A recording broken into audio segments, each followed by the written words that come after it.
দেখো গরম গরম এক থালা পিঠে বানানো হয়ে গেল ঝটপট। আজকে বানিয়েছি নারকেল পিঠে আর ডালের পিঠে। তো আজকে বিকালবেলা পিঠে বানানোর সিদ্ধান্ত নেওয়া হলো, তাই জন্য সকাল সকাল একটু ঠাকুরকে ভোগ দিয়ে নিলাম, কারণ আজকে ছিল আমাদের একাদশীর আগের দিন। একাদশীর আগের দিন তো নিরামিষ খেতে হয়, সেই জন্য একাদশীর আগের দিন নিরামিষের রান্না হয়েছে, আর সাথে ভাবলাম বিকালে একটু পিঠে বানাই, ভালো লাগবে খেতে। তো নিরামিষের মধ্যে ডাল, আলু ভাজা, ফুলকপি আলুর তরকারি আর চাটনি। খুব সিম্পল খাওয়া দাওয়া, ভীষণ ভালো গেল দুপুরের খাওয়া দাওয়াটা। তো দুপুরে খাওয়া দাওয়া সেরে বিকালবেলা আয়োজন করে বসতে বসতে তাও সন্ধ্যা হয়ে গেছে। তো সন্ধ্যা হয়ে গেছে, মা মাসি এরা সবাই পিঠে বানাচ্ছে। আর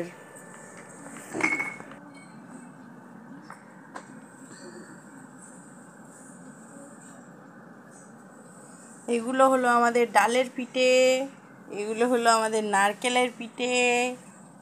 আজকে দুরকম পিঠে হচ্ছে, দুই ব্যান মিলে পিঠে করছে।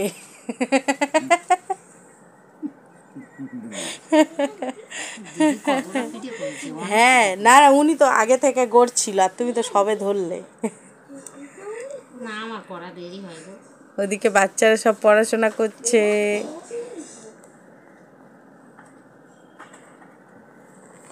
আমি এসে গেছি, এবার পিঠেগুলো গোছাবো। ডালের পিঠে গুছিয়ে দিই, গুছিয়ে আগে বসিয়ে দিই, কিছু সিদ্ধ হয়ে যাবে।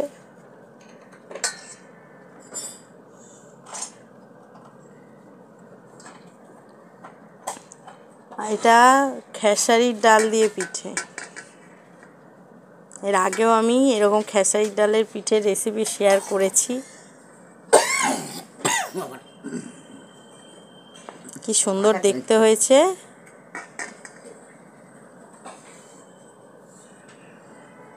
হালকা গরম আর হালকা ঠান্ডা, পাখাও চালাতে হবে। কি দিয়েছো ডালের মধ্যে? ডালের মধ্যে ভাজা জিরের গুঁড়ো, নুন। বললাম তো অনেক কম ছিল ডালের মশলাটা। আর একটু লঙ্কার গুঁড়ো দিলে ভালো হয়। ভাজা জিরে মশলা, জিরে আর শুকনো লঙ্কা মাসি ভেজে গুঁড়ো করে আর দিত, আর এটা একসাথে গুঁড়ো করা ছিল। ভাজা ধনে, জিরে, শুকনো লঙ্কা, তেজপাতা এইসব একসাথে দিয়ে গুঁড়ো করা ছিল, সেইগুলো একসাথে করে দিয়েছে। দেখো পিঠেগুলো কি সুন্দর নরম হয়েছে। একটা আমি তোমাদেরকে কেটে দেখাচ্ছি, দেখে নাও।